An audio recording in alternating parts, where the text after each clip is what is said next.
Greetings everyone and welcome to traditional draft of Strixhaven. Or maybe not if the last person isn't going to, well yes they did join the event. Oh, well this pack is pretty easy. It's going to be the Sedgemore, which absolutely fantastic card and isn't even a two-colored card, so this goes to at least two different archetypes, and it's actually good enough to maybe even be a splashable card. Usually 3-drop creatures are not that splashable, but this is just pretty good. The Magecraft ability giving you free tokens and this pretty being a nice evasive creature is definitely it matters even later in the game. Okay, the other good card, well the other pick after the rare would be the Closing Statement. It's an amazing removal spell, even though it is two colors, and this definitely is splashable if you, as long as you play either white or black as your main color. And then the quality of the pack goes down, but there are fine cards like a Burying Books, Emergent Sequence. I like the Mage Hunter quite much too. But yeah, let's take the Witch here. And here it is not going to be a black card. The best card is probably in here, the Rutha Mercurial Artist, and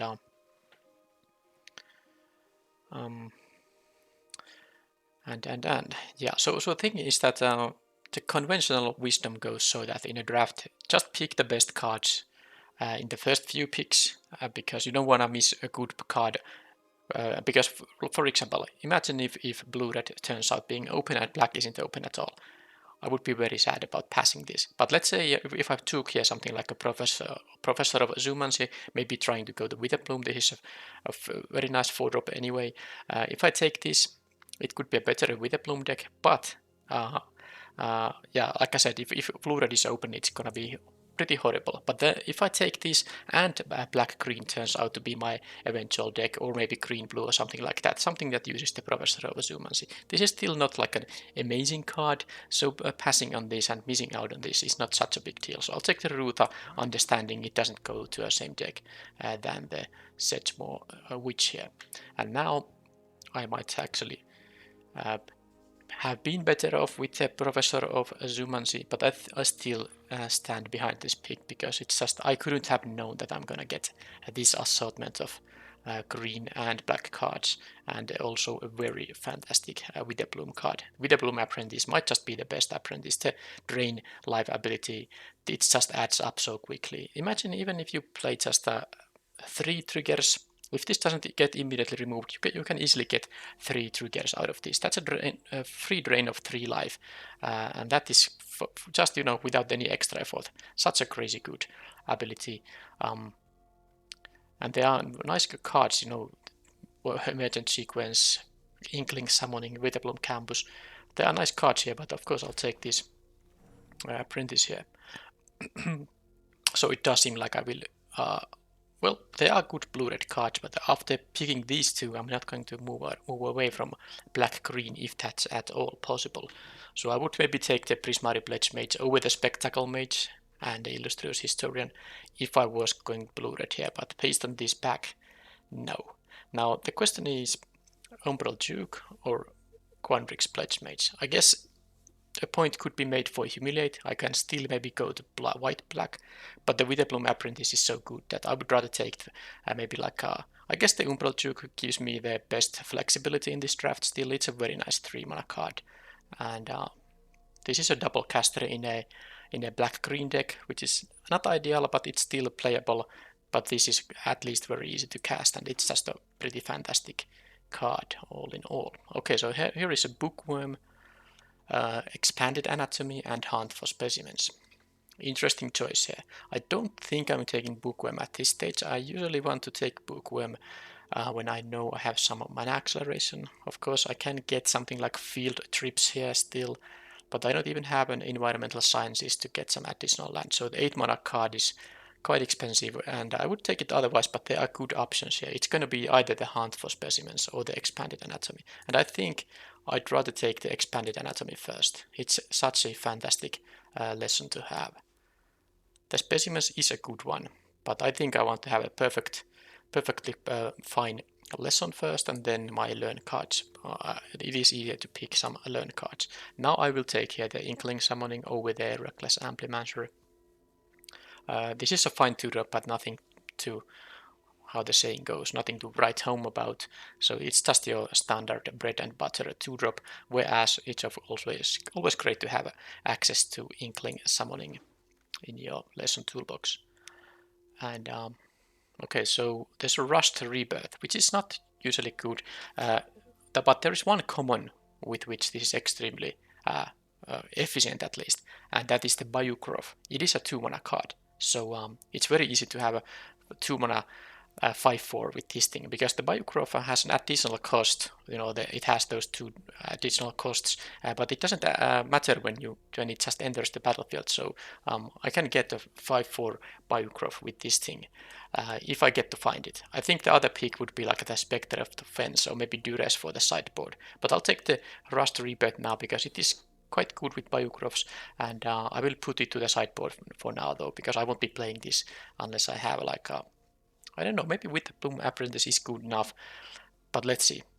Point is that you can't really get easily any expensive creatures with this, because the dying creature has to be, you know, greater mana value than the one you fetch, so you can't really assume to be getting like a 4 and 5 drops with this quite that easily. Anyway, here I'm going to take the Onslaught over the Fractal Summoning. I already have 2 lessons here which are quite nice, but no learn cards at all yet, so I will try to, I don't have to pick lessons now unless I have found a couple of learn cards at least.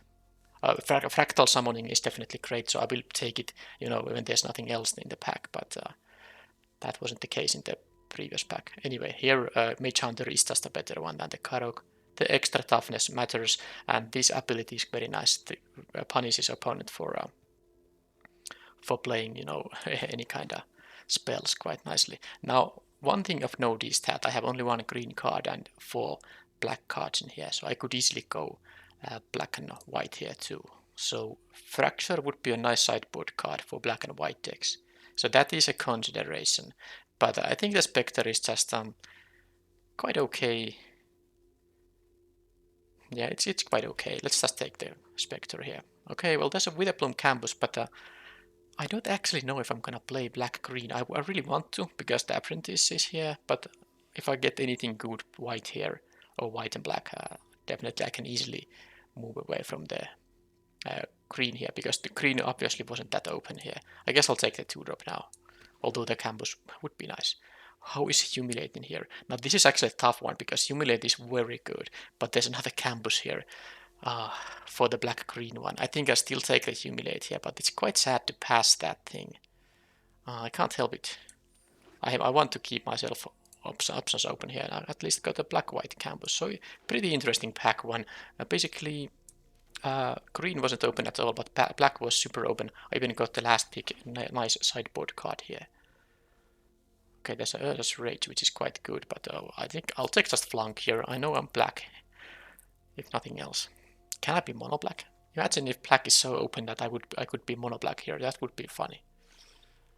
Okay, anyway, Flunk is the pick here. Nice blue card, nice red card, and a nice black card. Also, Eye Twitch is very good, but there's no white here, by the way, worth discussing. So don't know about my colors yet, except that black is going to be one of my main colors for sure. Okay, so here there is a Shine Shadows Null.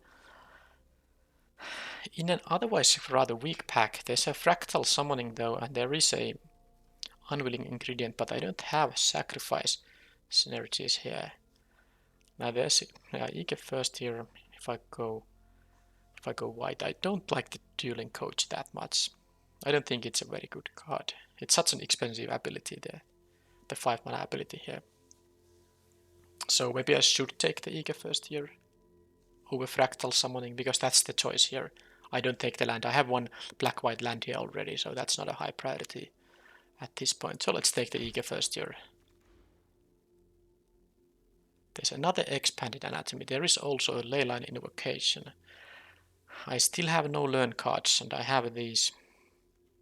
Yeah, this can be cast with black mana always, so I have 2 very nice lessons, so I don't think I'm gonna take the Expanded Anatomy, but I'm definitely not taking another Spectre of the Fence either. The white cards here are not that great. I don't like the Rescuer that much, and well, that's pretty much it. Defiant Strike is fine, but it's nothing really amazing. I think it's between one of the it's between these green cards, and I guess I'll just take the 6-drop in here. Okay, so white. Okay, there's the Bayou Groff though. There's also Combat Professor and Mage Hunter's Onslaught and the Lash of Malice. So suddenly I get a pack that has a lot of options.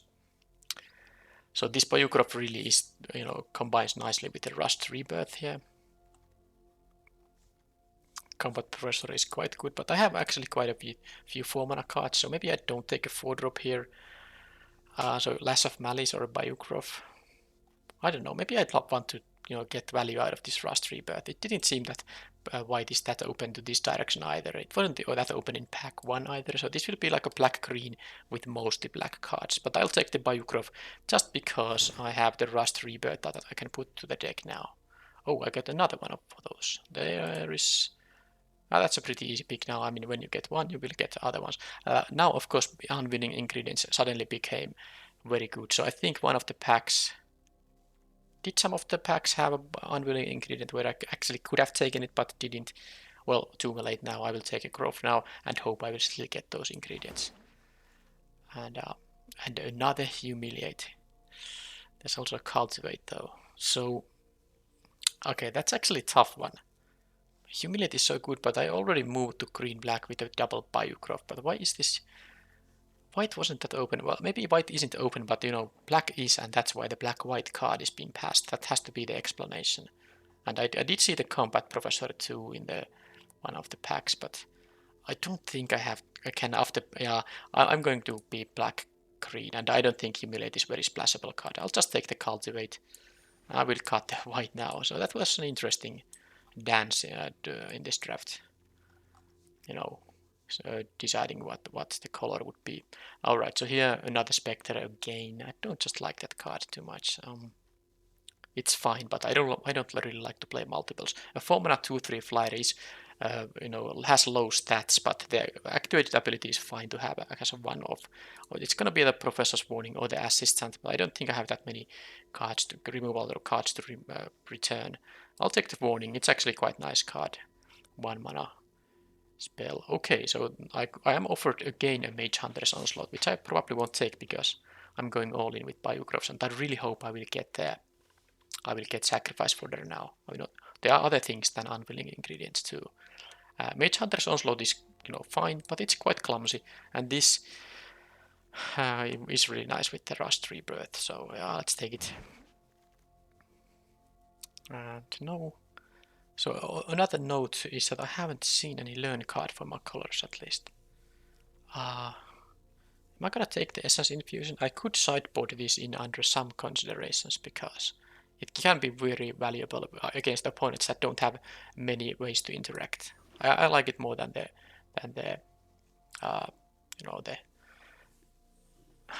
the green thing that gives trample and draws a card. Well, anyway, here's unwilling ingredients, so fantastic. I want all of those. And I like the Fortified Drought more than the Spectre of Defense number 2. And oh wow, look at this. Both of these came back. And also the Village, right? So am I gonna take the 4-mana spell or the 1-mana spell? That's a nice question. I think I'll take the 1-mana spell. And I really got all the ingredients. So this is okay, I can take this, but probably goes to the sideboard at first. So I have some Bayou Groff unwilling ingredient stuff going on. And now I have a Damogoth Titan, and I'm pretty sure unwilling ingredient comes back. There's also Pest Summoning, but again, I have no learn cards. I would have picked them. I think I saw one learn card, the one that makes a 1-mana token, the Pest token for 2-mana and then learns. But I picked something. I think I took the Expanded Anatomy over it in pack 1, I think. And I still think that was the correct choice. So yeah, here are nice cards. Pest Summoning, Rise of Extus, ingredient, which I'm likely to get back. Scattered Colony, Fine Tutor. But yeah, Damogoth Titan. You don't have to. I mean, I won't be having Sacrifice Fodder always, but I'm definitely wanting to try this card, and I can still try to find as many Sacrifice Fodder as possible. And I can even take a Pest Summoning, and if I don't get learn cards, I can just play it as a 3-drop. When you have a Damogoth Titan in the deck, that's definitely something that makes sense. But yeah, the unwilling ingredients are good food for it, and well, I guess there's not much other good food for it right now. Oh yeah, well, such more which can make it food. All right, so there's a let's see, another one of these rare hybrid, four hybrid mana cards. Well, this one can't be played in this deck, of course. So I think it's gonna still be the Flunk. It's just a pretty fantastic card. There's an environmental sciences, nice one, and there's one learn card also. But I won't take the sciences because I don't have the learn card. I won't take the learn card because the Flunk is so much better. Zoomacy Professor, I would play it just if not for no other reason, the Damagot Titan at least, but Flunk is Flunk. I can't pass it here. So this is now 21 cards. That's actually quite a lot. Well, black has been just super open. I've gotten so many late black picks here. Alright, well, wow. I think I know what I'm gonna take here, but I'm just gonna admire this pack for a bit. It has nice cards indeed. Well, Kiane is perfectly playable as a green card. It basically, draws you cards whenever your top card in the library happens to be a land, and when it's not, this is a late game engine. You can win any drawn out game, and sometimes for 5 mana getting 1/1 or 2/2 or maybe even 3/3 token can be the best thing. But anyway, iTwitch does two things I'm interested in. It is sacrifice fodder for my Groffs and the rare here, and also it is my first learn card, and here is my second learn card. Fantastic.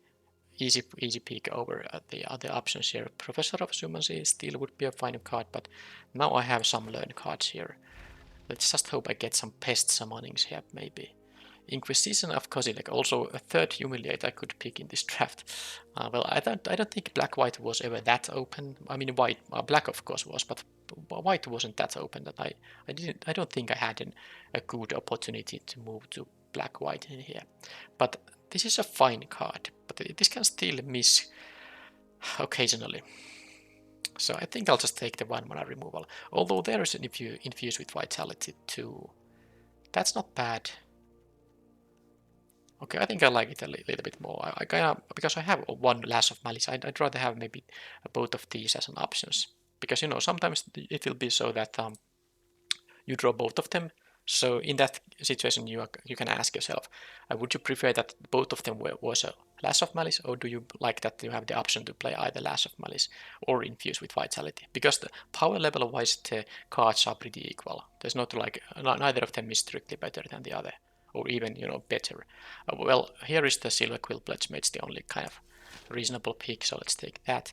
There is a 10th Pests, which I am probably taking because well, first of all, I don't care about the Moldering Karok, and then this can make me a lot of food for my sacrifice effects. I don't have much of them, but if I get to play the Titan, I definitely need some pests. And you know what? I can sacrifice this for 10 to pests, and I get 11 tokens, which would be also quite amazing. Right. So if I had some way to make red mana, I might take the start from scratch. I'm not gonna add a mountain to the deck. Maybe it's an agonizing remorse. It is. I have a Duress as a sideboard card, but this is slightly better. I don't think I'm gonna main deck it. I don't actually have room for it. I have so many cards here already. But it is a nice sideboard card against crazy bombs, expensive bombs especially. Okay, Plum the Forbidden would be good in this deck, but I don't think with triple Bayou Groff. Because I have some food for this, but I just take all the ingredients here because I definitely want to synergize with my sacrifice stuff here. Now, Cram Session maybe isn't even that needed. I didn't end up with that many lessons here, and I have a couple of learn cards, and Witherbloom Campus is exactly what I can just play as free mana fixing sort of. Okay, let's take the Mage Hunter. Let's see if I have room for 2 of them. Might not have. Charge Through. Well, Charge Through is good with the Damagoth Titan, but I don't think I have room for the Charge Through in this deck. Okay, so Witherbloom. Yeah, basically green wasn't open in pack 3, but it was quite open in the end in pack 2, I think. Did I take all the Bayou Groffs in pack 2? I don't remember, but I definitely didn't take any of them in pack 1. Well, no matter. Yeah, Dusk Mage won't be, I won't have even room for it because I still have like a 5 cuts to make. So this is the sideboard and this shall remain as a sideboard. Let's check out the lessons first. That is like only 2, but I have only 2 learn cards, so lesson toolbox is not that great. I think the draft format has advanced to such a state that learn and lesson, they are not passed that late anymore. And I had a few options to, well, I don't think I had that many options to pick learn cards. I didn't, for example, even though black was open, I didn't see any more hunt for specimens than the one in pack 1 when I picked, I think, expanded anatomy 08.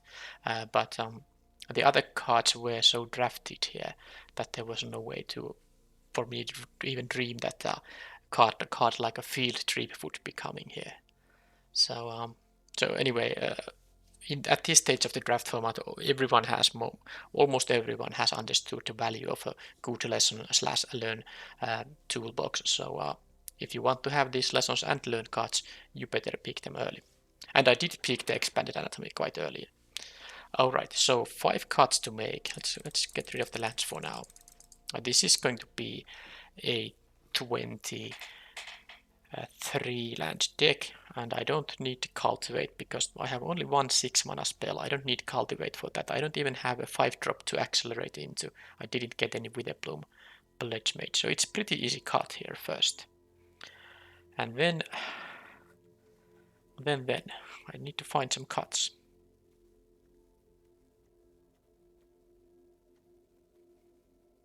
I don't usually like the 10th pests, but it's so... Well, okay, it's good with 1 card here. How many other cards does it combine with? Oh, by the way, I kind of did it messed up, but I was wrong about the cultivate. I have 3 5-drops to accelerate into. I can't sacrifice always creatures for this thing. So I maybe should at least keep it in here because I put these in the 5 slot now. But yeah, I have 5 cuts to make here. So that's gonna be tough. I think I have to just cut something like a Professor's Warning. Even though it's nice with the Magecraft triggers here, I just don't have room for it. And the same goes for the Fortifying Growth. I don't actually have any life gain synergies either, so I'll take it and cut it and only leave the absolute necessary stuff in. So Rust Rebirth also wouldn't play usually, but if I have 3 Bayou Groffs, the only requirement is that somewhere a creature with mana value 3 or higher dies. And you know what? As you can read here, you don't have to know it, you can read it here. It doesn't have to be your own creature. It can be your opponent's creature. So if you know it's gonna die in combat, just target it with this thing and you get a 2 mana 5/4 tutored out from your deck. So I'm going to play this. It will enter tapped, so you can't get any kind of a surprise blocker with it.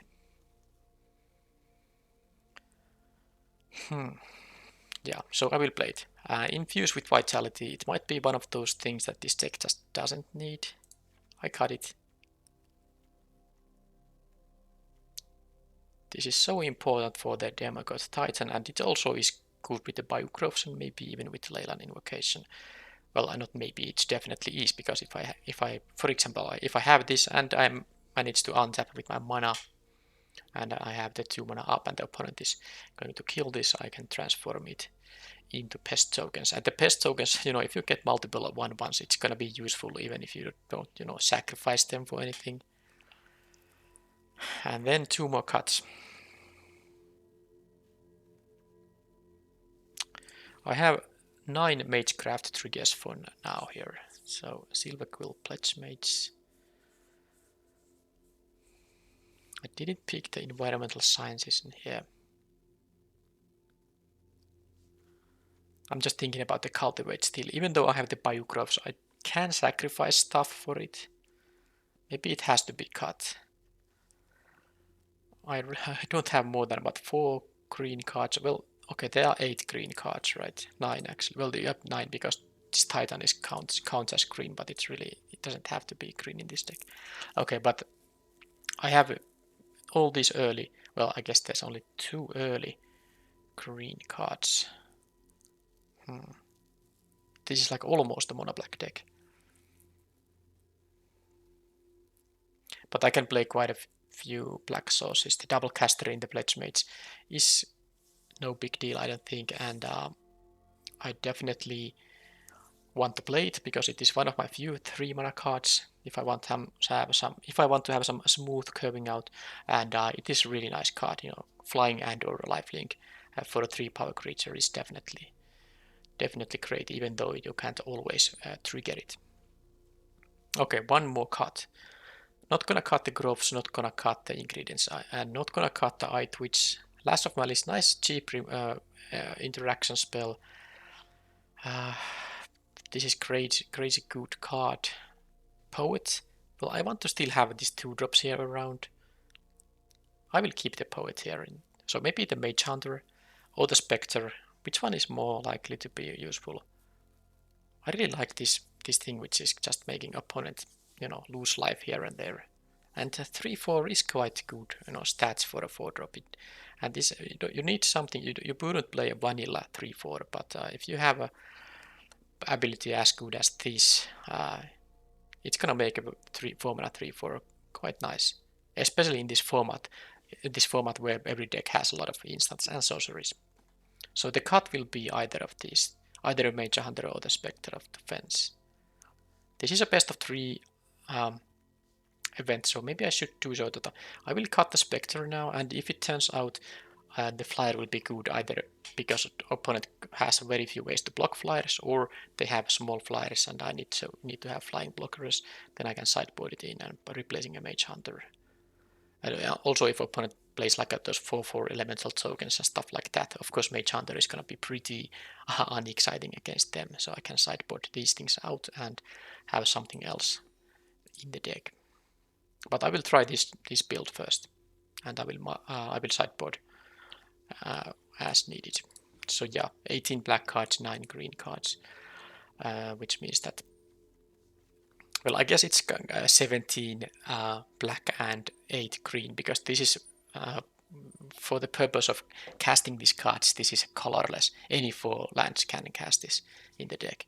But anyway, I have the campus. I'm definitely not going to add 8 and 8 basics. It's at least 9 swamps. Let's take some full art lands I haven't had in a while. Let's take the Godzilla. So definitely 9. If I put 7 forests, I do want to have the ability to play my green 2-drops. This would be 10 black sources for basically, because I do want to have access to 2 black mana always, because I might want to play this 1 mana black spells and some other black spell. There's double caster and double caster here too. So 10 should be okay, and I still want to play 8 because of the fact I have these two 2 mana black green cards here.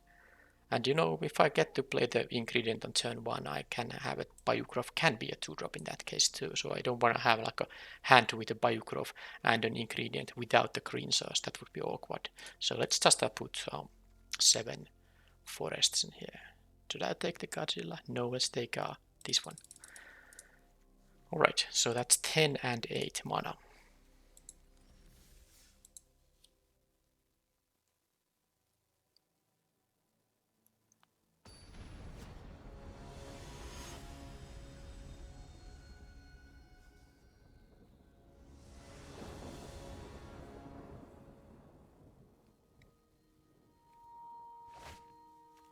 Oh yeah, I get the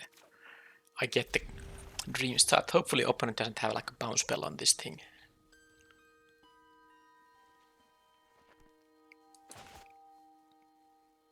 It was quite a few drafts ago, but I did in fact have a deck, Witherbloom deck, that had the same amount of these cards. It had 3 of these ingredients and 3 of these Bayou Groffs, just like this deck does.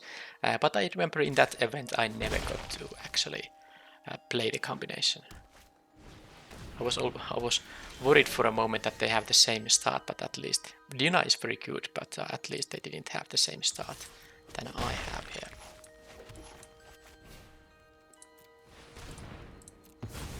Now let's hope they don't have something like a eliminate, because this is a 2-mana card. This eats an eliminate.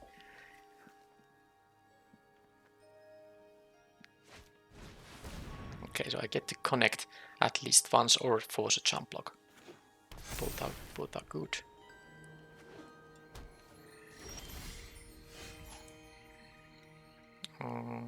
Yeah, I don't have a drop to make, but I can draw a card with my ingredient, and I'm not in a hurry to play tapped land, given my numerous untapped lands here. So not ideal that I can't add to the board, but I have added to the board quite a bit here already. Opponent has only 2 cards I don't know about. And if it's like a Witherbloom Pledge Mage, which it isn't because they attack with their mana source, I still have the Mage Hunter's Onslaught here. Okay, then that's the flyer. The flank is good. So, yeah, pretty nice. I can't cast this now because I would have to sacrifice the other groff here. But I can flank the flyer here, and the onslaught will be just useful against anything. Plus now I can play the campus here, and I will flank this right away. I'm not gonna gamble on them having something like a snakeskin whale there, or village rights would be something that they could have easily too. And now I can get my other groff just as a 5-drop, and I still have a removal for anything they might have that can block the thing here. Now I think, oh, that's nice when I get some food for it. Alright, anyway, let's see, they will have the option to double block here. Am I going to trade this to the Owling Shield Mage?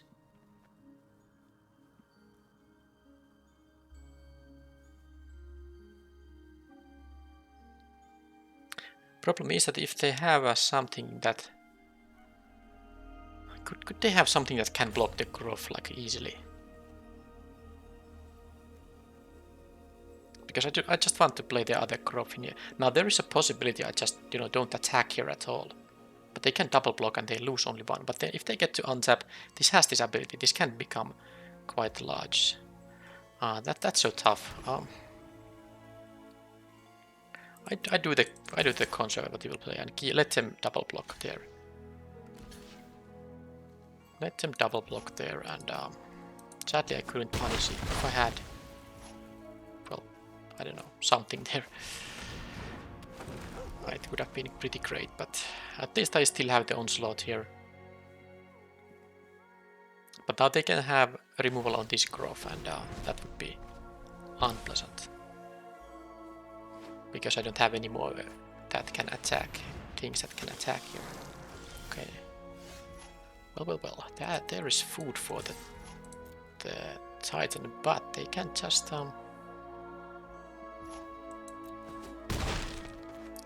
block with the 1/1.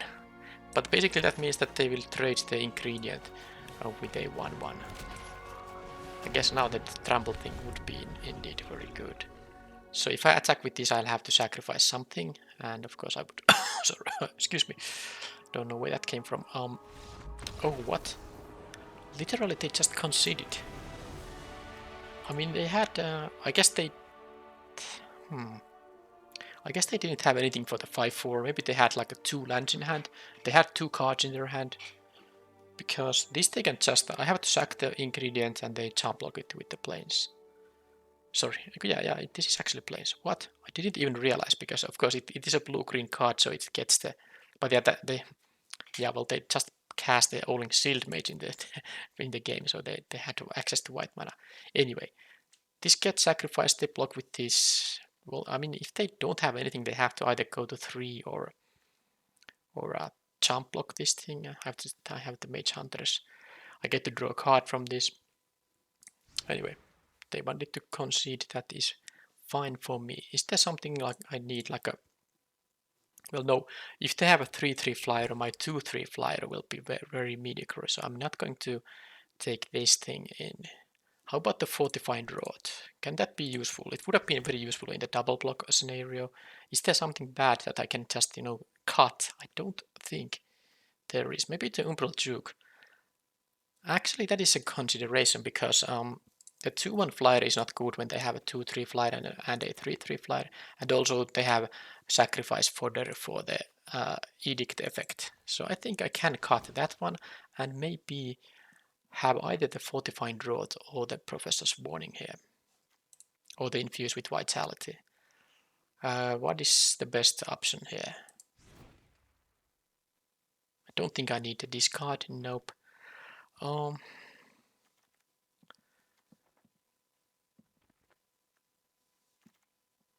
Guess I like the warning slightly more. Warning has two options. It can also just save your creature from a certain death by making it indestructible. And it also, the counter is permanent. Right, so I will keep it, of course. I have 1-drop, 2-drop, and 4-drop here. No groff yet, but I have 3 of them. I can draw them. Okay, they have something that has to be like Lash of Malice, perhaps.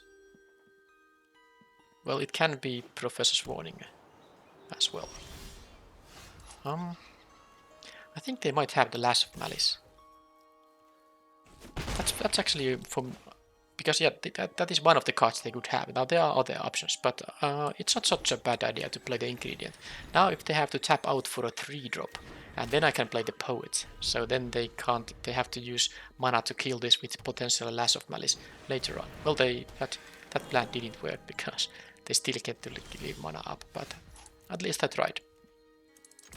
Plus, these are still evasive guys, so it's not so bad. Let's see now if this gets killed. No, it did not. So let's see if they have a blocker for the Poet. Actually, I should have considered the the Poet is bad for the same reason as is the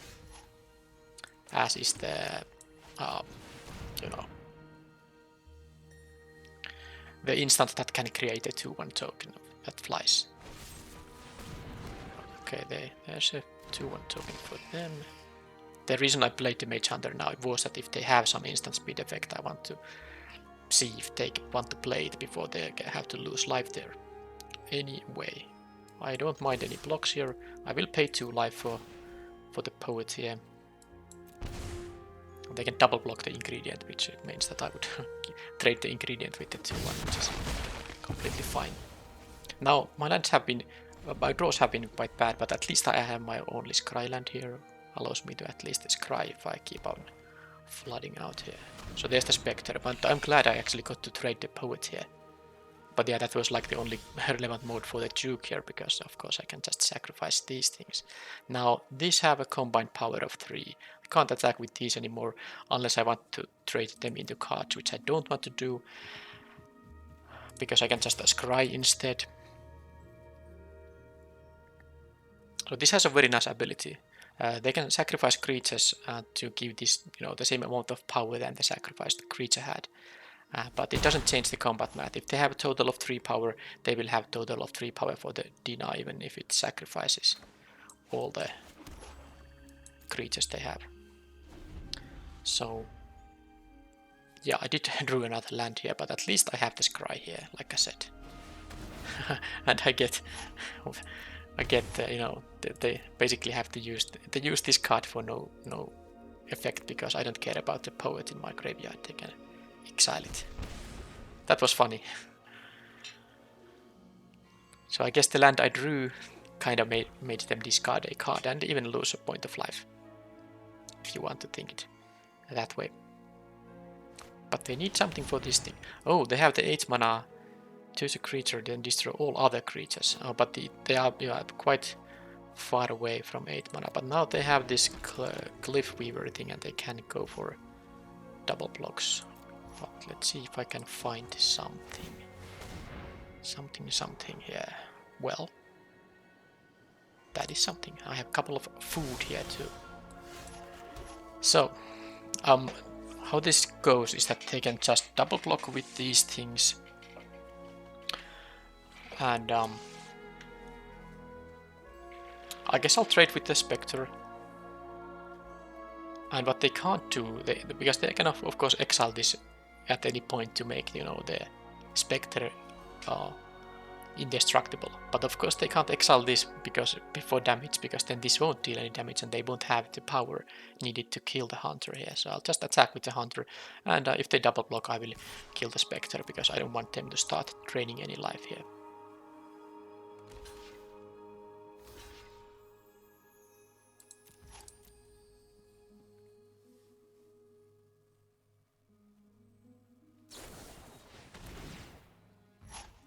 Well, that works. That works just fine. Let's play the monster. So they can start attacking and they can also start draining. They have 5 damage per turn. But they do have to actually block this. Even if they drain once. This is 11 power, so they have to jump block. And if they use the drain, they can't do anything else with their mana. And what I can do is I can also draw cards from this thing when I sacrifice it for the Titan.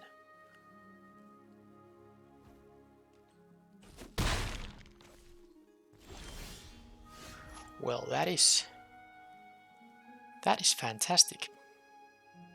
So basically now I could attack with both ingredients, because if they have nothing, they have to jump block this, even if they use the drain ability. Although this says, no, this doesn't gain life, this only makes me lose an extra point when they use the drain here. So basically when they have to block this, they can't block the menace guy.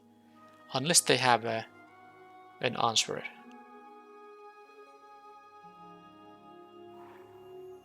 But what answer could they have? Like a putrefy or something like that. Instant speed creature. Like another one of these. Because the fact is, if I lose the ingredient for no reason by letting them to double block and deal with the Titan in some other way, I won't have anything to sacrifice on the next turn. I'm just trying to gauge how relevant the one extra damage is. Maybe it's not relevant enough, and maybe I want to have this as a blocker for some reason. I'll play it safe and sacrifice the... I of course will have a 7/7 blocker anyway, but let's see what they do now.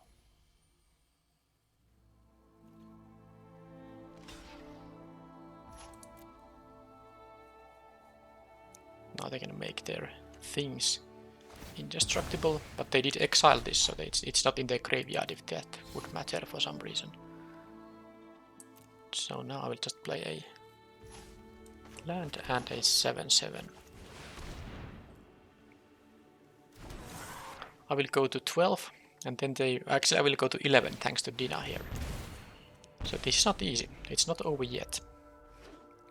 The professor's warning here was, okay, it's over now. I guess they didn't have anything.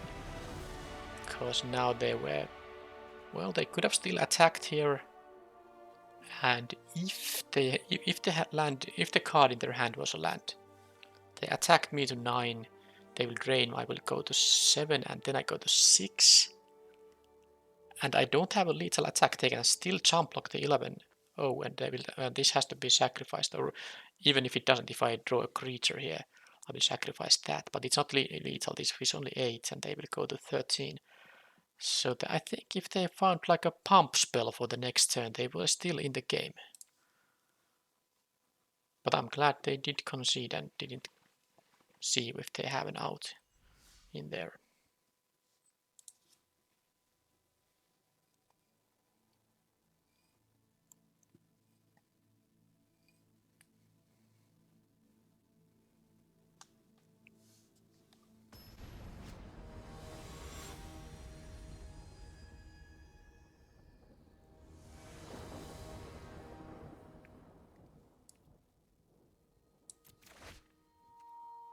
No, I have even 2 different food for the groff, but only the swamp here. Yeah, it just can't be. I mean, on the play, I would have to draw a forest. It would have to be on the top of my deck. Now, no reason for that risk. Hey, I still get to combine these things. I think here the Damogot Titan is actually the card to go. Because there's not further food for it, and I have a reasonable 4-drop here anyway. I twitch. So I already got to do this twice in this event. When the last time when I had 3 of each, I didn't get a turn 2 groff, not even once. I think I had a turn 3 groff there, but not a turn 2 one. But they have a good jump block for it. Oh, do I want to... Now this is actually a tougher question. If I play the untapped land, I get to draw a card. But if I don't have an untapped land, well, all the rest of the lands are untapped. So let's see. First I'll just attack. No reason to give them any information. So they get trade this into a lesson. Let's see what it's gonna be. If it's just pest tokens, I don't mind. Okay, it is sciences. Alright, so point is, if neither of the top 2 cards is a land, I can't go for the Mage Hunter on the next turn. But if neither of them is a land, they have to be like spells I can cast anyway, right? Yeah, because I would hate to just play the tapped land and have no other stuff to do on this turn. I will just draw the card and hopefully there is one land. But I mean, if there are 2 non-lands, they can't be both like expensive cards. Now they can, but they could be a Bayou Groffs and even another one, or they could be the Leyland Invocation. They could be a Mage Hunter's Onslaught, but it's very unlikely that there would be 2 cards that cost both more than 3 mana. Now they have a double block now, but it's fine because yeah, they don't even try to do it because they would lose both of their guys, and that would be definitely acceptable to me. So here there is the land zone, that is good, and that is good too. So, but I don't have a trigger for the witch, so there's no reason to play it, because I could play it and the tapped land, but it's a better idea just to play the Mage Hunter right now. Also, you know, makes this, I cost them 1 life. They will gain 2, but at least they will lose 1 or 2.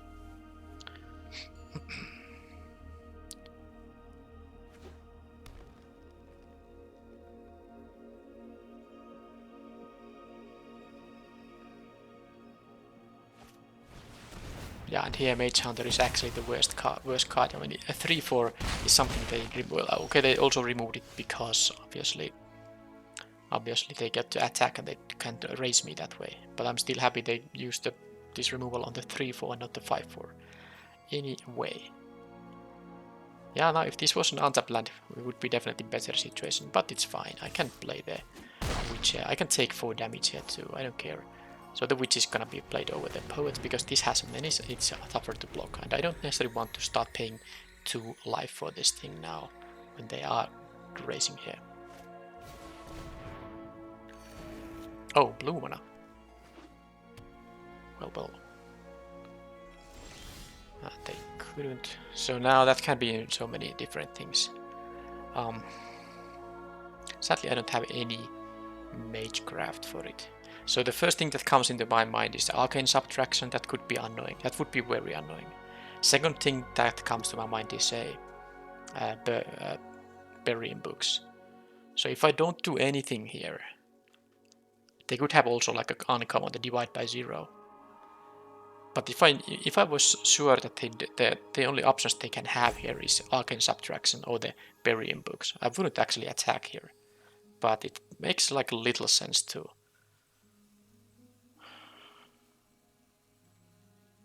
do that.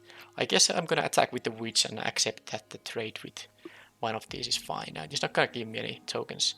And if they're gonna target this, they at least have to pay 3 life. And with this, if they have an Arcane Subtraction, at least I get to connect for 3 here. So let's do this. Because I do have the other Groff, I can play post-combat here. And I will kill the Scarred Colony because it can block the Arrogant Poet. So let's try if this works. They might just bury in books the Groff. Well, they have something for sure.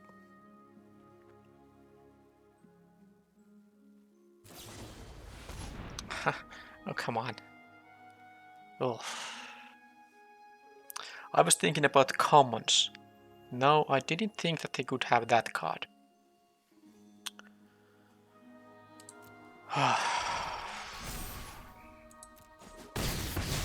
Talk about value. They killed my card and they get 2 permanent counters and get tempo.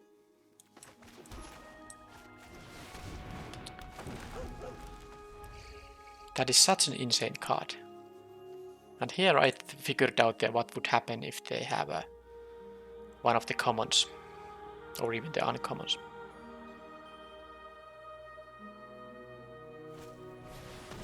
Yeah, you can just reload after buying that tempo. And they have no lands in their hand, and I just draw lands here. Okay.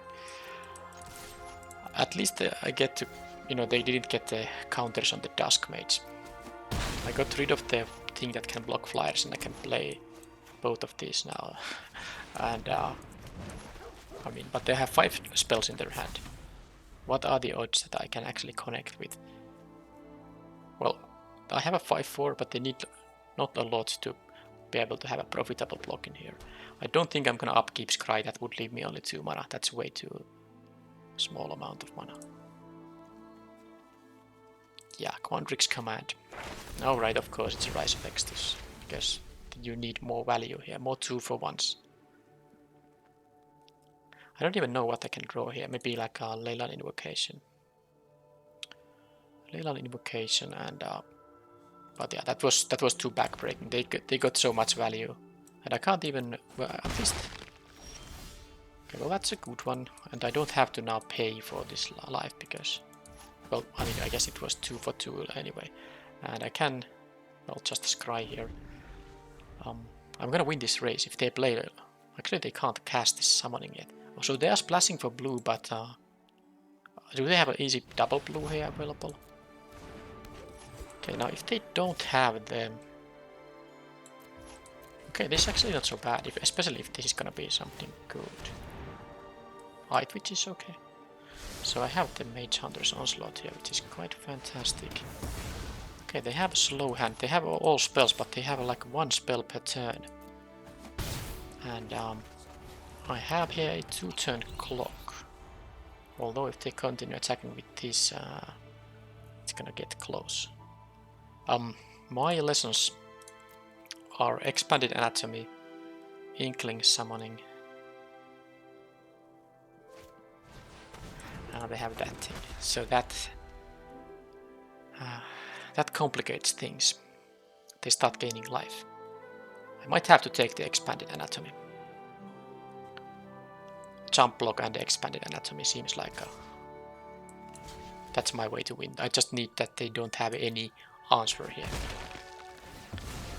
because I will have a 2-turn clock that way. Yeah, I have to do it like this and not this, because this can't attack right away. I need to deal 4 damage right now. But now, I mean, they have 4 cards still I don't know about, and well, I know that they are not lands. So if they get rid of this, I need to draw something good, or I just concede. But I didn't expect them to get a double blue card here. Are they playing that many blue sources? I guess they can. Alright, well, like I said. Unwilling ingredient. Well, that can still do something, perhaps. I want to scry instead. No, cancel. I want to scry here. So, they need 2 blockers for this thing. What else can I have? Okay. Dreamstreak, so that is... it's not just a... well, I guess it is still like a blue splash, but...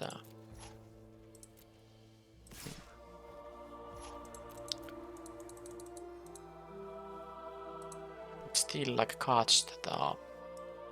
well, I guess the Dreamstreak is good later in the game too, yeah. It's a splashable card. But yeah, the turning point in the game was it was so obviously the Quandrix Command. I was in a good shape, but this got them so much value. Yeah, you can have your curve, sure. So they're gaining 1 life per turn too. This arc doesn't do anything. I don't have any good lesson that could deal with the situation here. Rust Rebirth is going to get me... well, it's not gonna get me anything because I can only make this thing die and Bayou Groffs won't happen. So that's it. That's it. What to do? So they have the 0-4 wall and these big things here too. And they have a Mage Hunter's Onslaught. Quandrix Command. There's nothing I can do about Quandrix Command, sadly. I just have to keep it in mind that I want to let them blow me out.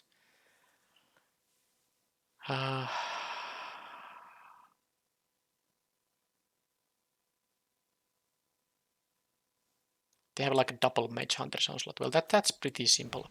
I will take the Professor's Warning because that is good against the Mage Hunter's Onslaught. I will take an Agonizing Remorse. Should I take also Duress? Yeah, Rise of Extus and all. Okay, yeah, Duress will be good too. So I'm gonna make a big change here. And then there's like I think I want to have the Infuse with Vitality. At least I consider if I have a room here, because this is good against them, you know, against the big things and like a 0-4 wall and stuff like that. Also, I can counter a Mage Hunter's Onslaught with that thing. I think I will lose something like the Damogot Titan Tend the Pests synergy here now. It seems like it's not something I want to rely on here. So what else that means? I still would need to cut to maybe Arrogant Poet, although I keep coming back here. I have only 54 seconds time here. I need to cut to, maybe the Poet isn't that good. I still like the Rust Rebirth with all this stuff here. Pledge Mage is good. Good. Okay, a lot of this stuff is good. Maybe Lash of Malice is not so much. And then one more card, or I go to 16 lands. Could I go to 16 lands? On the draw, on the play, 16 lands. Or the Overgrown Arch isn't that useful against them because I'm mostly... Okay, Overgrown Arch isn't that useful because I'm going to just have to win fast. Or I can still use it to learn, but it's quite inefficient. First I pay 2 for the card, and then I have to pay 2 for the ability to learn, and then still pay for the lesson. So I think that was good sideboarding here, and I will keep it just because I have the clock here. Although if they have a Scarred Colony right away, that's gonna be awkward. I guess I hope I find one of my 3 Bayou Groffs.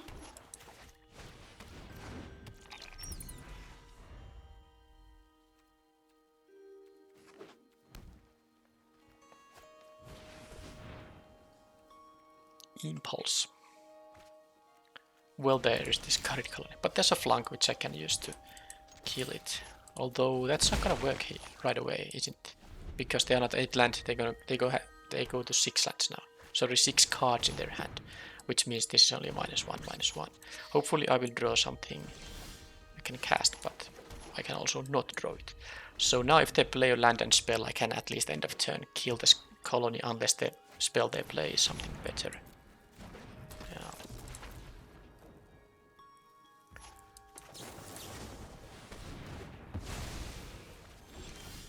Okay, Onslaught isn't bad, but I have only... They have 5 cards, but I don't know how many lands they have. I can kill the first blocker with this thing. Okay, that is going to mean that... Well, I let them learn first, and then I will... Okay, they don't have the blue thing up now, so I think I will attack with both and see what happens. I can also get their lesson if I want to.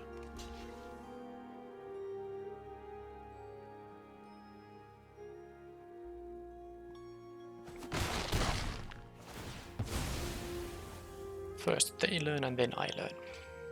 Okay, they have sciences and I will have probably the Inkling.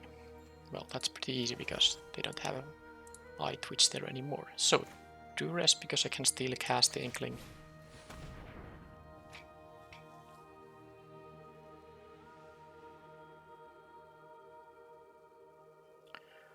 Wow. What a hand. I'm almost tempted to take the environmental sciences in here. Because that's gonna be their 5th land and they don't have any other lands in here. Rise of Extus. If I let them cast this, they will find the blue mana right away. I have a Mage Hunter's Onslaught, but I can't use it as long as they have the Snakeskin Whale, but that's how it goes. Oh man, what a hand. It's so tempting to take this, but if they draw like the natural island here, so bad then. Because the Rise of Exodus is kind of the smart thing to do.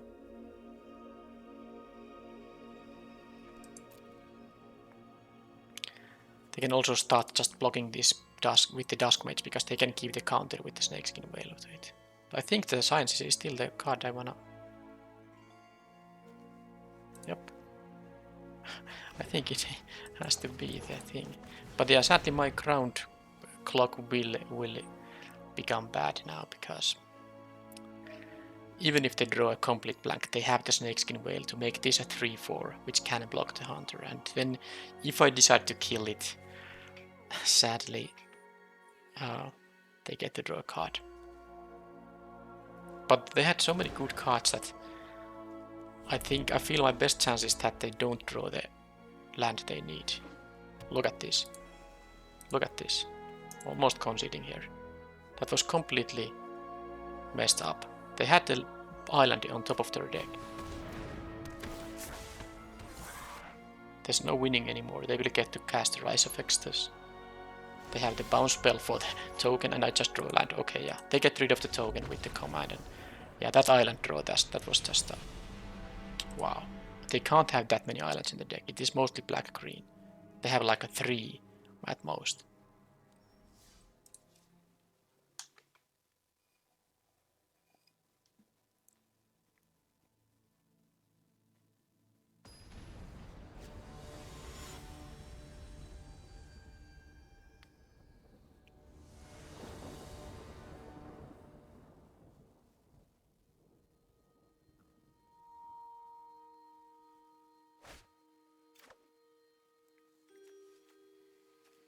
Oh, I have Rust Rebirth, but already 2 of my 3 Groffs here, but yeah, it's not the greatest hand, but I'm on the draw. Yeah, let's keep it.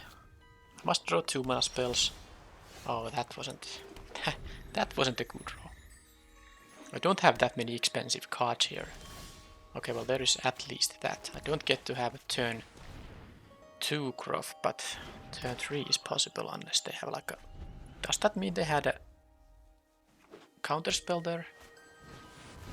Okay, that I can kill. Oh, alright, so it's quite tempting to just kill this right now with the Umbral Duke. I guess it's also slightly mana efficient, so... Because even though I have the Mage Hunter's Onslaught, I don't know if I'm gonna draw a land for it. It has to be a swamp. And that can just grow out of hand, and it can also, you know, they can play other creature, making the sacrifice worse if the creature is something not so great. Okay, so I guess I'm gonna play the Damned Titan instead. I might play the Groffs as, you know, 5 mana cards here. But I won't be attacking with this into open mana. I'm not going to sacrifice my ingredient and then have this, like, you know, bounced with Burying Books or something like that. So only if they tap out, I will be attacking with it. But that will also make the... Okay, do they just exile it and let me draw a card? I wouldn't mind that at all.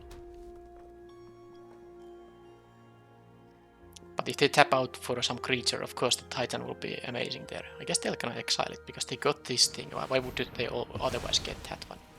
That was value for me. And I can play my Groffs now. No need for sacrifice fodder here because I can just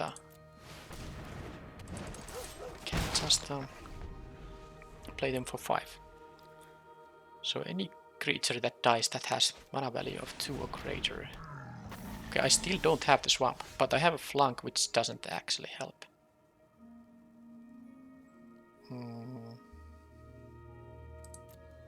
They could have a 1 mana spell there. I mean, what can I do here? If they have it.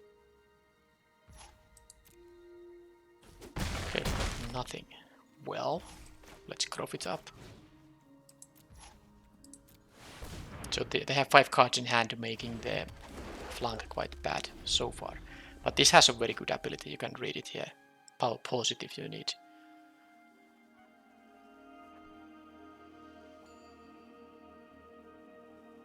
So they can target... Well, as a Magecraft trigger, they can target anything, even the creature itself. And if it would die, it goes to exile and the 4/4 token is generated instead. So now the tough point is, well, good news is that I drew the swamp. The bad news is that they have 3 mana open. Good news is that I have an instant myself.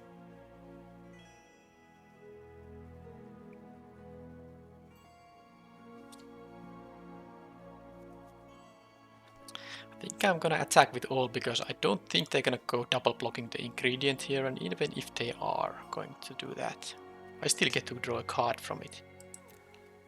So let's see what they got. I won't be mage huntering now because they will just get a 4/4 token by magecraft trigger here.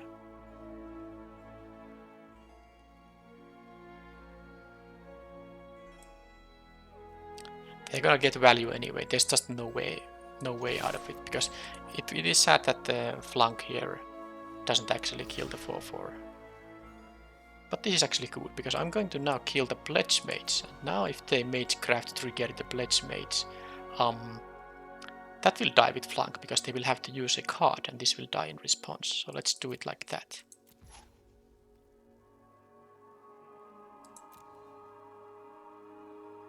And then what happens, this will actually trade in combat after that. So now they're going to target the Prismari Pledge Mage. And I'm going to flank it now, because they have only 4 cards in hand. That means they have this is gonna be a -3/-3. Now they can have another one of those effects, of course. They can have a negate. Well, can I get any? The Rust Rebirth sadly isn't going to now work. They had a negate on that. Yep. Oh, this is targeting. Yeah, they have both of them. Well, this is not gonna die. This is gonna die, and it's gonna turn into a 4/4 token. But it's just so all the cards that are creatures that are going to die are 2 mana value. So I can only get a 1/1 ingredient with that thing. That's not really good enough. But that rare is pretty crazy. I had a good plan, but they had 2 magecraft triggers. And the negate was even worse here, I guess. Well, I mean, it's just whatever. That happened. Nothing I can do about it. There's no changing this. Because now, of course, it would have been a lot better that the Elemental Expressionist was the first here. But, oh well. The Rebirth just doesn't do anything.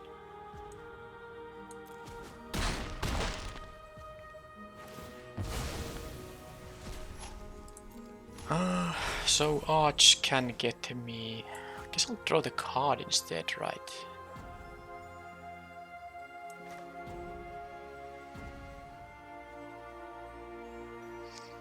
I can get a flyer token. I might actually. Well, maybe I'll do that.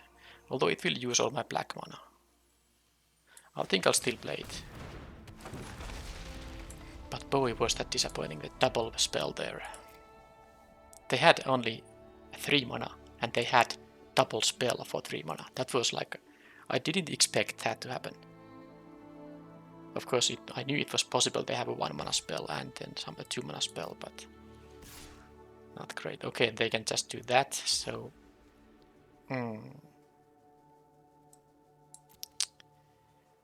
they have more. They're gonna trade here. I'm gonna do it like this. I mean, this is so bad against untapped mana, though. I would want to have the expanded anatomy here, but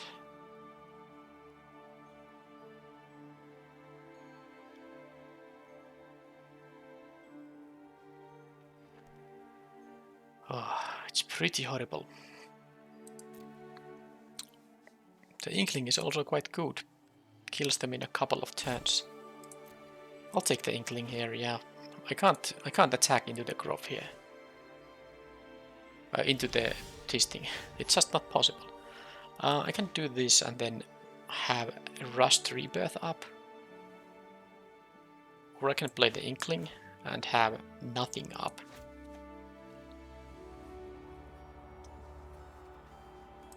I'll play the Inkling, they know about it.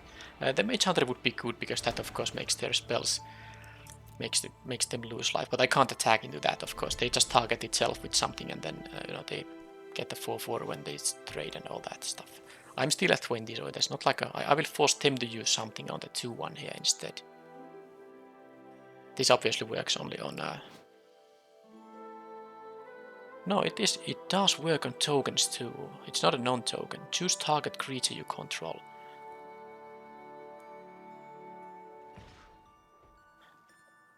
No, wait a minute, it doesn't work because for tokens, until end of turn it gains if this creature would leave the battlefield, exile it instead. No, it does work with tokens. A token goes to exile zone and then it ceases to exist. I think it works with tokens. Anyway, no blocks. Can't really block here.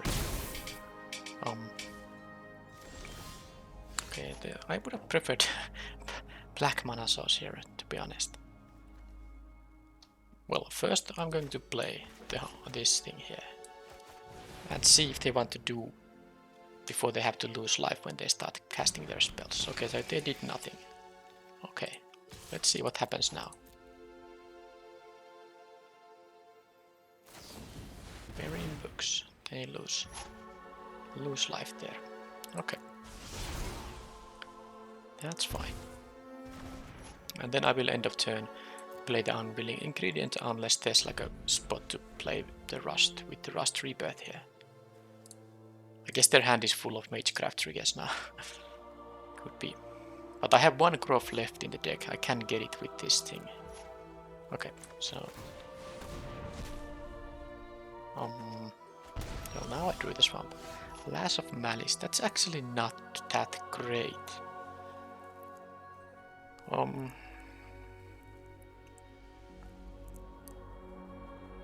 I think it might be time to just use the onslaught. I mean, I will target the expressionist. They will have some kind of an instant, and the expressionist will die, and they will get the token. But that's the only way for me to try to do something here, right? Get rid of the expressionist first. I was first initially trying to do it on the elemental, but I'm pretty sure this is. So choose target creature, not a non-token. The creature gains. If this would leave the battlefield, exile it instead.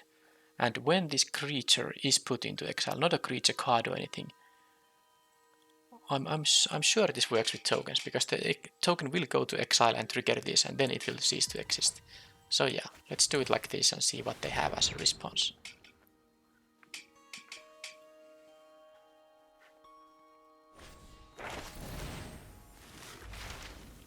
Study. Okay, so let that trigger happen. They will learn something. What's the learn spell? And then I can play the Rust Rebirth because this is about to die. No, it's not. It goes to exile. Oh, good. If this would leave exile, yeah, I can't use the Rust Rebirth on that.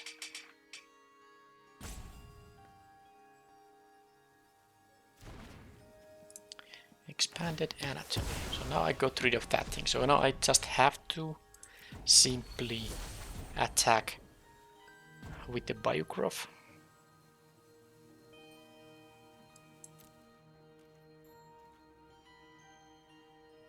Although they're gonna make a 6/6 and it will gain vigilance too. Does that mean anything?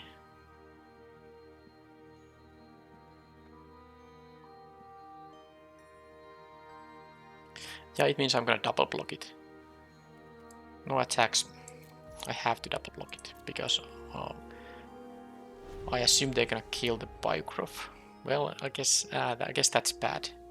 But then my Bayou Groff trades with the 6/6. Now, if they have expanded anatomy and then another trick, I mean, look at the amount of cards in their hand. Then they just have the nuts. Not much I can do about it. I know I could just block with a Groff and then Lash of Malice. Okay, well, there's that. So they didn't go for the expanded anatomy. I guess they still have stuff like a. I think that's gonna be something like an arcane subtraction, right? And there's the Groff number. Oh man. Well, let's play into arcane subtraction now. I guess that's the thing I have to do. They will lose a point of life at least. Okay, they just do it safe here. So I can't even use the Lash of Malice in here. What I can do, if I didn't draw the Bayou Groff, I could kill this. I could kill this and then, you know, get myself a 3-drop. I would have been able to get the Groff even because it's a 2-drop, but I just drew it. So I think it's just better to try to kill a token here instead. Hey. What? I thought I put a token in there. What the hell? I guess this is now the first one, and then I should play the Rust Rebirth. Although if they have a... No, I think they have a... Okay, they did it. Oh, I did put the token. It just messed up this graphic here. Okay, I mean, well, this was what I wanted to do. But why would they... I don't get why the Muse was there as a first thing. I will play 5. If they have a reject, well, then they have a reject. I'm not gonna not play this. So no Arcane Subtraction. Oh, I can cast, pay for a reject. I had an 8 mana here. At least I remember a reject has a tax of 3. So, they're gonna clock me with the Muse. They can give it counters, and they can... It's a 4/6 flying, and it will be blocker because that's obviously going to have vigilance for this turn. But yeah, and they get a 4 mana discount on the next spell. Oh, okay, I guess that was just too much. The turn when they got to negate and shock, but of course this is just an insane rare, you know, this where it's exiled now. This here was the reason they got so much value out of that, and it's sad, but they don't have, I mean, they can play only one instant of sorcery here anymore, but sadly they don't need to play anymore. They're gonna win with this configuration no matter what. So I guess I can take my... Okay, I think I'm going to attack with the 5/4 now. And maybe they block with the Muse here. Because then my Arrogant Poet would actually be lethal. But they don't do that. Why would they do that? So again, I can get only a 1-drop here. That means I could get a Menace 1/1.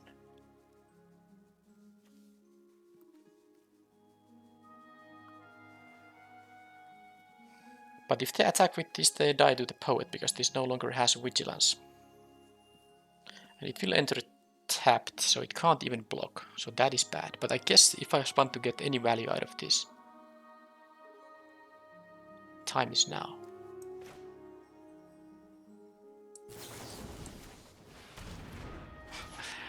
It's so funny.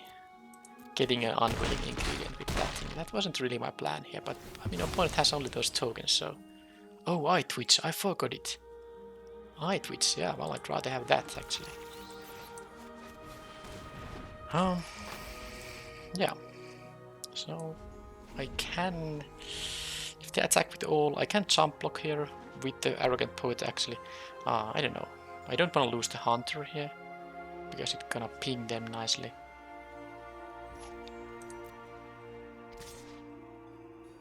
Okay, that I can definitely just take, right? I'm not gonna upkeep Scry. I don't have enough mana for anything meaningful after that. Okay, so I can just kill that. Should I do it now? I can pay for it. Prismari Apprentice. I can kill that thing too, but... Huh. Okay then. Okay, I will. Don't think I can do any. I mean, because this of course is a pump spell too, but I don't think that is going to be relevant here. I will kill that thing. Pay for the ward here. That wasn't good. So what I can do here, I can attack with both of my flyers. Sadly, that leads me to me dying, because I would have to pay 2 life for this thing.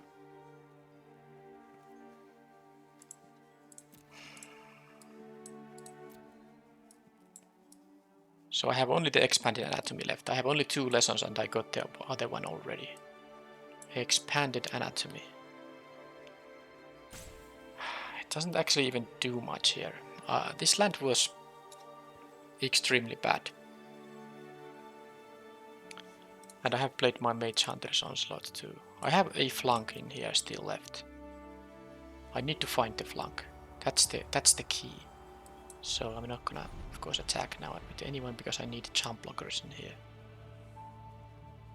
But the Muse, yeah, they had the flying blocker here does. As you can see, I actually would be in a good shape if they didn't have the...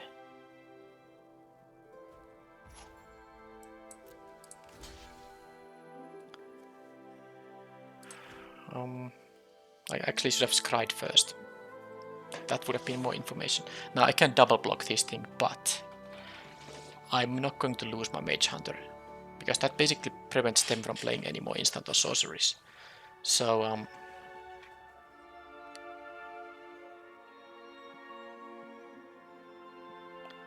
the expanded anatomy just won't do anything. That is a problem. I can make this a 5-6, but they can still double block with the 4-4 and a 2-2 here. But if I go to 3 now, that's gonna be so bad. I guess if I just find my flank. This can become unblockable and, well... Okay, I will block here. I don't like it. I don't like it at all.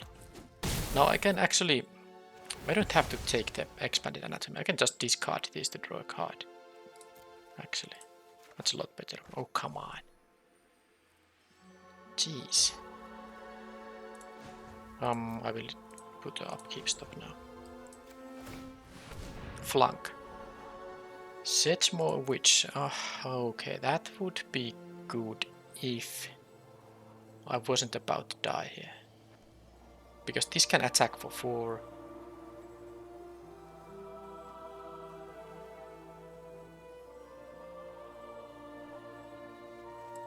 Well, I guess it's better than a random card. Because they need 2 blockers for this thing, and if they attack with the Muse, my Poet will be still lethal. So they have to attack with like everyone. Yeah, it's gonna be tough. They get to scry now. But I'm pretty sure the Mage Hunter makes their play a bit worse, but they got to keep it on top. That's it then. That's something good.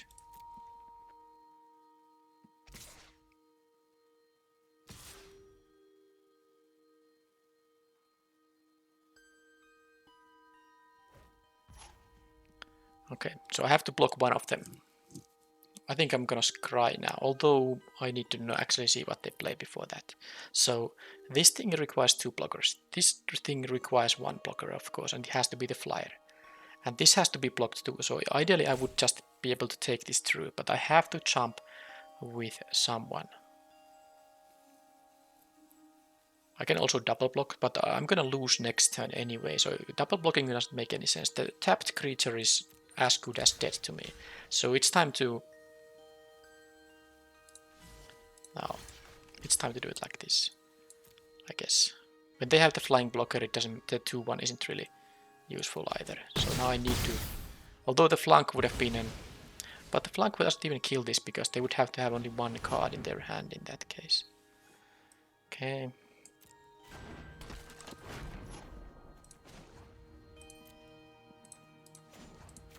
Okay, I have... This is game 1, number 1, and I have 15 minutes. Oh, there's the other Mage Hunter. It's too late. This would have been so good earlier. Oh, man. I take the Mage Hunter and nothing happens. They have 2 blockers on this. Yeah, if they just had 1... come on, my time is so low here. Annoying match. So if I find... Okay, a flank will be a win, right? Unless they have a counter spell. Flank it has to be. Because I can flank. Tend the pests. Ah, that will be good. Maybe. Maybe. No, it's not, because they can attack with the... Yeah, it's not gonna be good enough. Because I don't have an attack now. And they can just attack with the Muse now. And I'm actually... I didn't realize I have used 16 minutes here in this game. But this is so many decisions. I got so close here. But now I'm gonna just lose. Because if they attack with the Muse, I can't block it. If they attack with the Ground, guys, I can still... Yeah, I can get 3 tokens.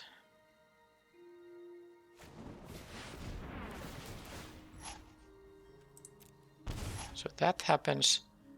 That happens. I can't gain life here, sadly. Yeah.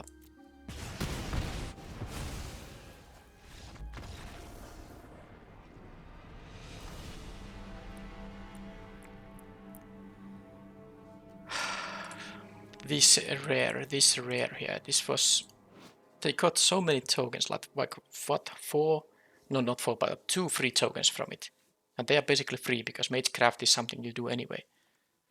2 free 4/4 tokens by that card. That's so much. Okay, I will have the discard toolbox here now, and have to play pretty fast also. Shock, negate, burying books, elemental mastery. What a game. This I can at least use to drain some life, I don't know. But the Mage Hunter is so good. Demigod Titan again, maybe not, and Tend the Pests goes away at the same time. Why was my Witherbloom apprentice? I haven't actually seen this a lot in this event. Kind of forgot it exists. Alright, so I kind of want to have the Spectre in here. And what I don't need, maybe the Invocation is quite bad against the Burying Books, bad against the Negate. Yeah. Although now I could just play 16 lands too. Infuse with Vitality. Perhaps. Professor's Warning, that's not bad either. Against the burn-based removal. But now I take the Infuse here. And I will just cut the land. Right, let's go. Because now that I removed the 6-drop, I have so low curve here. I don't need 16 lands here. And I have only 14 minutes time to win 2 games, so I have to be fast here. Well, it's gonna be fast if my starting hands are gonna be like this. Look at this crap. I mean, 4-drop, 4-drop, 4-drop, 4-drop. And this is a mulligan to 5. My deck has like a 4 1-drops, at least 3 2-drops, if not 4, not counting the Groffs. So how does this get? I will keep it because the Mage Hunters are so good against them, but I need to basically draw like 2 lands here. The Rebirth goes away. Even though it's nice with getting the Groffs, but the Spectre is also a way to win fast maybe. But if I don't draw, if I miss a land drop, I think I'm gonna just concede. It's just no point. I didn't miss. So now I have 2 draw steps to find the 4th land. And that's still a fine spell to have. Okay, they are missing their red. I guess they have like a pub quiz. Okay, good. The first target is now here. They could have the counter spell, but I think I'd rather have them counter the Mage Hunter than the Spectre, which can actually... Oh, that was a pub quiz on. Good. So that's gonna be an environmental sciences, because they lack the red. No, introduction to annihilation. Alright, well, that's fine. There's the red one. Trickster, but they have to fight through double of these. Okay, that's gonna be good too. I can play the Witch into Lash of Malice. But yeah, my time is 12 minutes. I can't waste a lot of time in this game. I have to leave like at least 7 minutes for the final game. Muse I can kill. Good. Okay, so this could be fast. This could be fast. Although, yeah, no kidding. I'm just doing this. I don't want them to get any discounts here.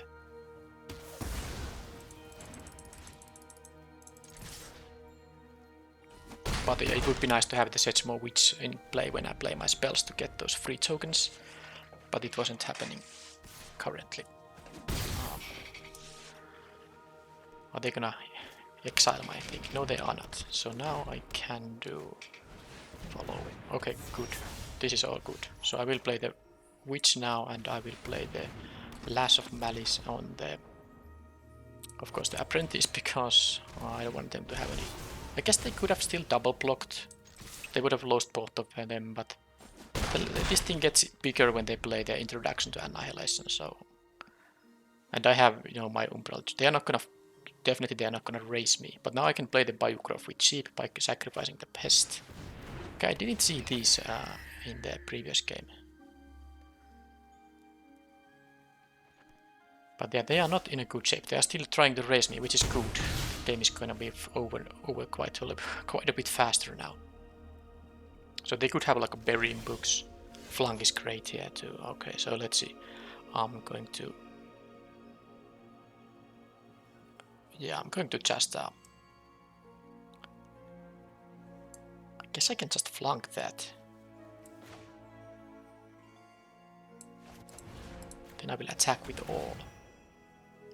I'm assuming they have burying books for the Mage Hunter. I don't think they're gonna pay 3 life to get rid of the Witch here. But now I get to attack with the Pest, and post-combat Bayou Groff is going to... happen. And they might have the negate here, which would cost them 2 life. And then they don't have any burying books if they have both. Okay, so I'm assuming they have a burying books, but obviously I'm gonna just attack here and then I can eat.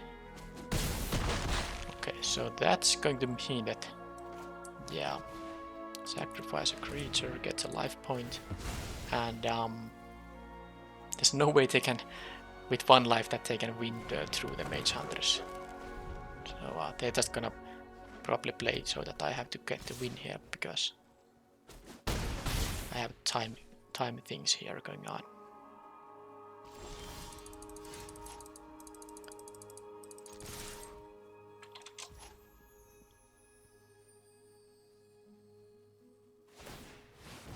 I put the auto pass priority. They actually tried to make me lose time, but that didn't work because I pressed Shift and Enter. That means I will pass the priorities automatically. There was no reason for me to hold any spells up, because if they cast anything, the Mage Hunters will kill them. Anyway, I was left with 11 minutes. That's good. But yeah, the Frost Tricksters and these are new. I guess they just didn't draw them in the previous games. So given that my my starting hand was very risky, but it was a mulligan to 6, I did draw what I needed. So I did get to 4 lands by turn 4, and then I was able to, you know, utilize my good stuff. But Mage Hunter is definitely hurting them in this game. I'm thinking about now because they have those flyers, I kind of want to play also the Fortifying Draught. Kinda. But is it too much? What do I cut here? I guess the Overgrown Arch. I maybe should have cut it already. I definitely not need it here against them. They have a lot of flying winners, and I can't raise them. I need to be the aggressor here myself. So I will play the Draught, but I kind of want to play the Professor's Warning too. So but the Duke is gonna be good. Spectre is fine against their flyers, and you know the 6-mana ability is gonna be good too. Rust Rebirth. It's pretty sweet with the Bayou Groffs, but maybe I shouldn't have it. How about the Poet? Okay, I will not play the Poet. I will play the Professor's Warning here. I don't know if that's anything that makes sense, but I feel like the Poet isn't quite that good here. Let's hope to draw the Witherbloom Apprentice. I want to also make my own spells lose them, make them lose life. Oh, come on. What is this? Oh, if I had a swamp here, I would have the perfect start with the Bayou Groff and even 2 different kind of... You know what? I took the risk in the previous game. I'm taking it now. I'm on the draw. I need to draw the swamp. I don't have to have a turn 2 Bayou Groff. I can have it at some point. But I'm just sick of having this hand. I mean, this mana base is good. I know I did mulligan to... No, I did decrease my... I did decrease into 16 lands, but I still have the campus and it's still, you know, 9-8 mana here. Just constant. Okay, good. So this gets me one of two things. This gets me one of two things. I'll just do this. So a turn 3 groff is good enough. But they had a good start there. But I have a Lash of Malice for the Spectacle Mage. I need to actually use it before they get discounts. I don't remember seeing a Pigment Storm from them, but they have the 7 mana cards at least. And also the 8 mana card. The red uncommon that deals 5 and 3 damage to 2 different targets. So let's see if they have... Okay, that's a divide by 0, so they can attack for 5 here in fact. So I sacrificed this for no reason. Okay, that is bad.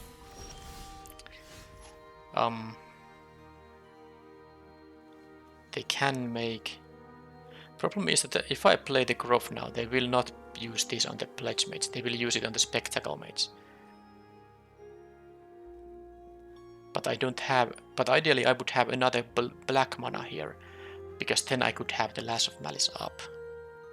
So I can't... And actually all my playable spells are black. I can't keep the Lash of Malice up. Oh, this is so bad. There's nothing much I can do about it. I'm gonna just do it like this. Imagine if I had a swamp here, because that would prevent them from anatomying the Spectacle Mage here. But if I do like nothing here, they're gonna make this a 5/5. Because now the Lash of Malice will no longer kill the Spectacle Mage. Yeah, that was... Well, okay, they didn't go for that. They have Blark though, which is also something I have to absolutely kill with the Lash of Malice. Oh man.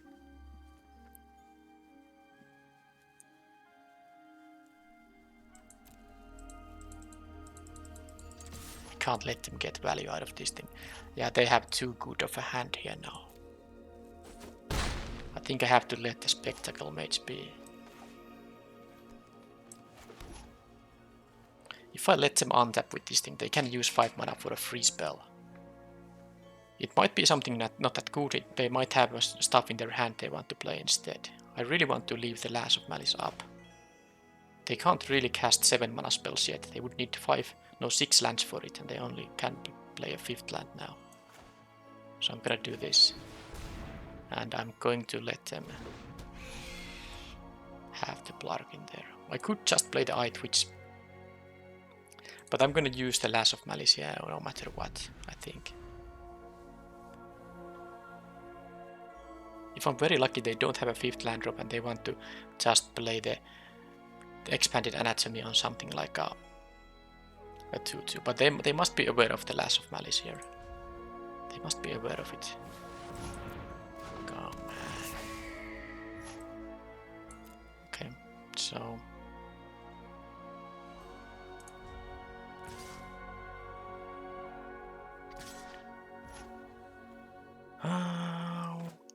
Okay, they have flyers, million flyers. The Expanded Anatomy is gonna be my death here. At least I will have a jump block flyer in here. So I'm gonna kill now, of course, one of them. I guess it's gonna be the flyer. I don't think they have time for this Blark here. It has the rummage ability too, though.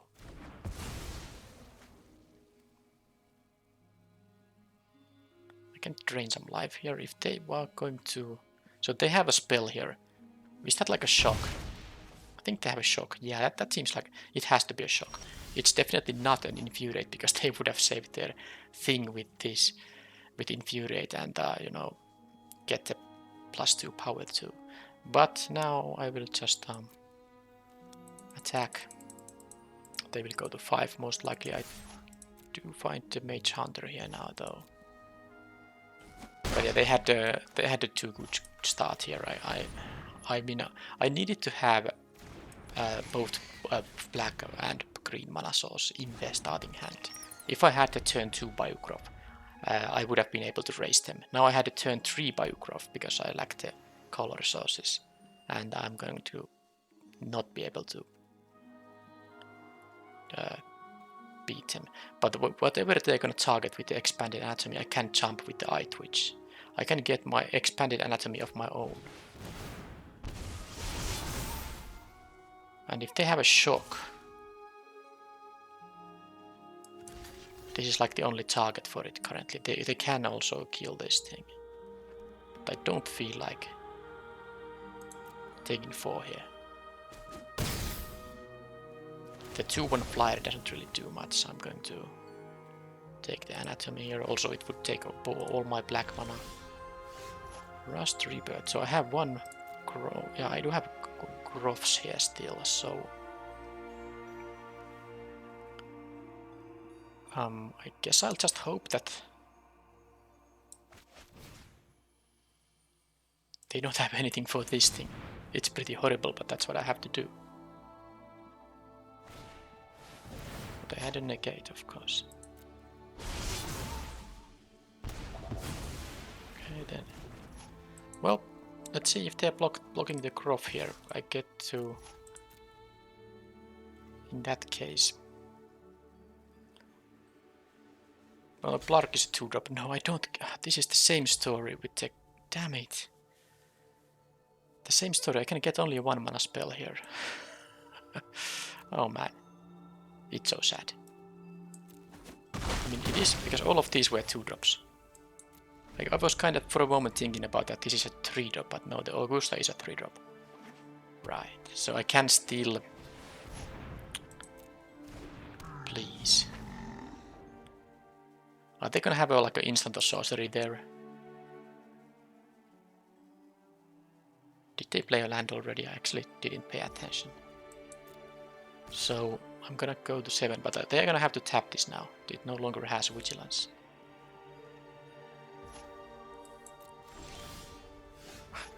Well, there's one of the groffs. Alright, so...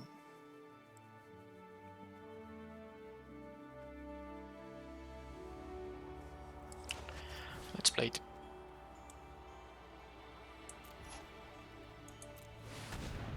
Okay, they do have something.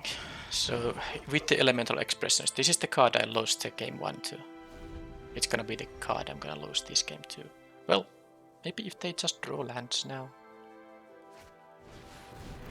That's not exactly... Oh man, that's so sad. I kinda need them to draw now blanks.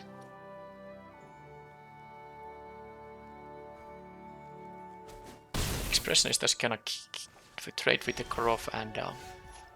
well, I have now at least that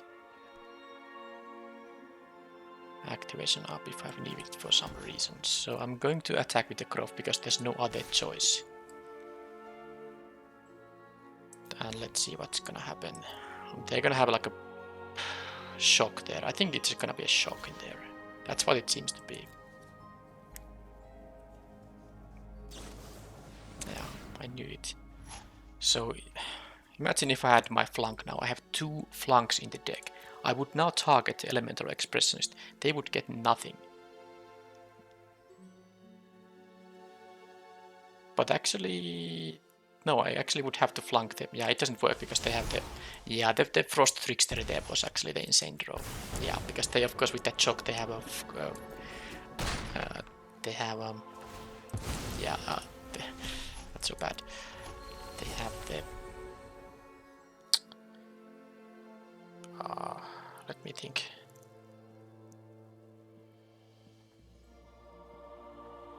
Yeah, they have the flying...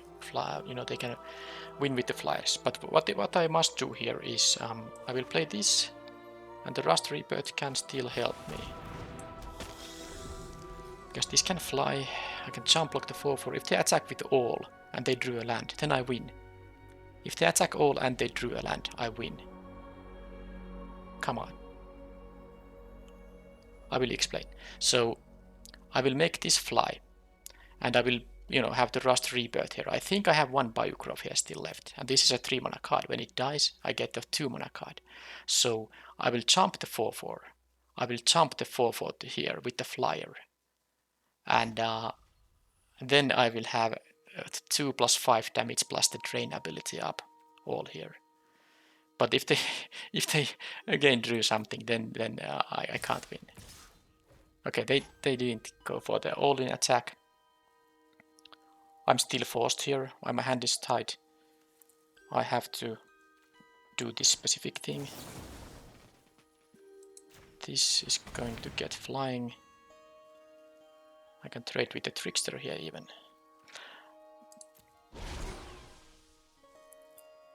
Well, they're holding something there. Come on. What can they have? Oh, that's like the +3/+1, right? Yeah, they got the trample trick. So I have two options here. I can trade with this thing, or I can jump here. I will get the 5/4.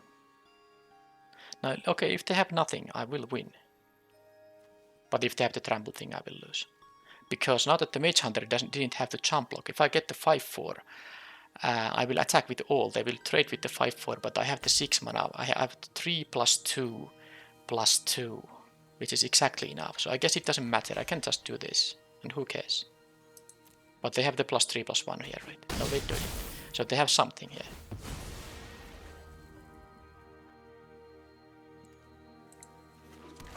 Unless they play like with full control here. But no. I needed them to brick once. It was so close actually. I'm happy that I actually found the line that I maybe not found, but realized the line that can win here. But now I am not able to. With this thing, things do change a bit. Now if they had a burying books, they would have used it. But with the infuse with vitality and it gaining me 2 life, I do have some options here. But I find it very hard to believe that any other option than going with the win here now does win. Because what they can have here, they could play with full control.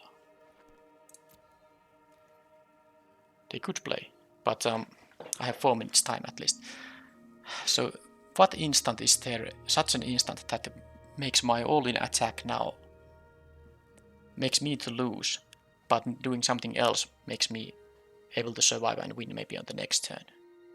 It can't be burying books. Now what it can be the elemental masterpiece, the thing that makes 2 4/4 tokens. It gives them priority because they have the discard ability. Okay, I'm gonna say it's elemental masterpiece that they're having. That's my that's what I think they have. Okay, well that's gonna be a death to them.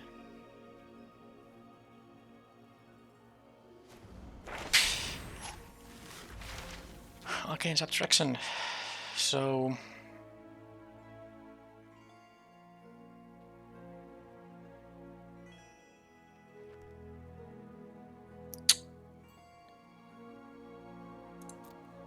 that's gonna mean that that's exactly one. They're gonna be exactly 1 life when I make the drain happen here.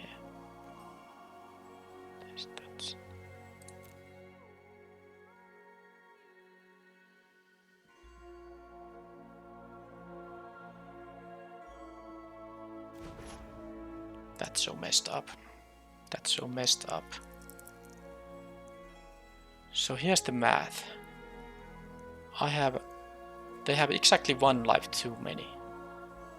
Maybe I should have drawn a card. If that is a Lash of Malice, but I did play my Lash of Malice already. It's no longer there. Plus I would go to 2 here. No, it's not gonna work.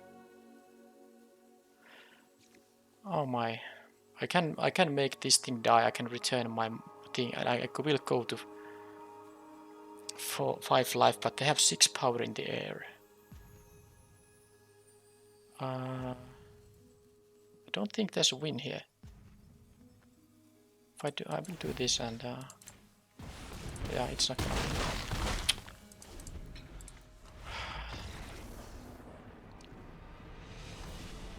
Now they could have had the elemental masterpiece. They could have had it. Because that would have also made them get priority at all the stages. So they had to draw the arcane subtraction there. I mean, of course, what can the opponent do there? But this was so close. This was so close. It was about 1 life here.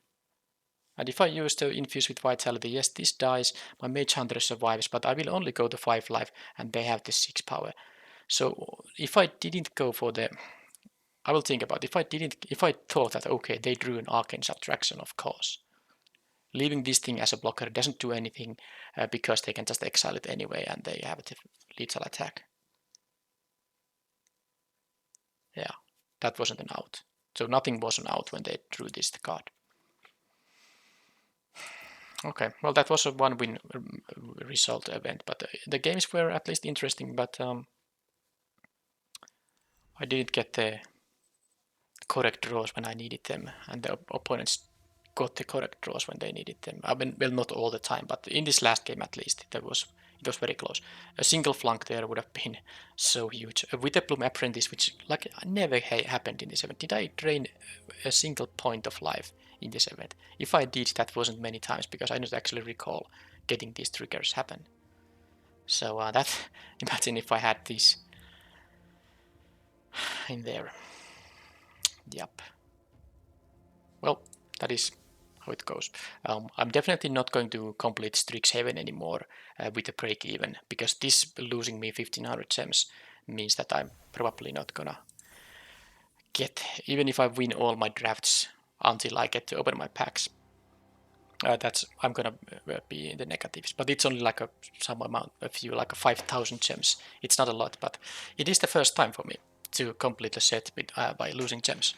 I mean, that may sound a bit kind of arrogant or something like that. That of course it's, I mean, it's not everyone can do it, but it's still something that I have been able to do, and it's part of the reason I record this series. That kind of would be maybe somehow novel for YouTube, but this time I will complete the set, but not for free.